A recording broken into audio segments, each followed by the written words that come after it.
कि आपका ये प्रॉब्लम कब से था? मुझे प्रॉब्लम 2-3 साल से था। मैं सोच नहीं सकता था कि हेयर पैच लगाने से मेरा प्रॉब्लम सॉल्व हो जाएगा।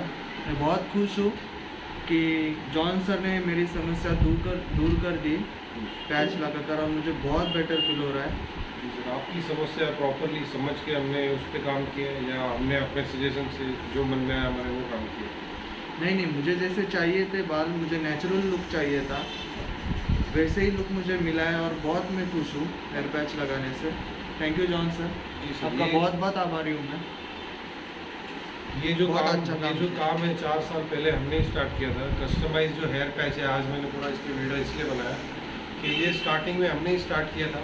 उसके बाद में जो दिल्ली का आनंद शेख है उसने कॉपी किया था उसका, और बाद में सब लोगों ने कॉपी करके इसका वीडियो बनाया था। तो मैं अभी बताना चाहता हूँ कि ये सबसे पहले हमने इस पर वीडियो बनाया था। कस्टमाइज हेयर पैच कैसे कस्टमाइज़ करते हैं वो भी हमने दिखाया था, उसमें सब दिखाया था। आज फिर से मैं पूरा दिखा रहा हूँ प्रोसेस, और आज हमने मिराज का पैच यूज़ किया है, उसको कस्टमाइज़ किया है।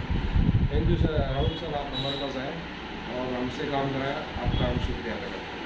Thank you very much. Big B hair solution, कम दाम अच्छा काम।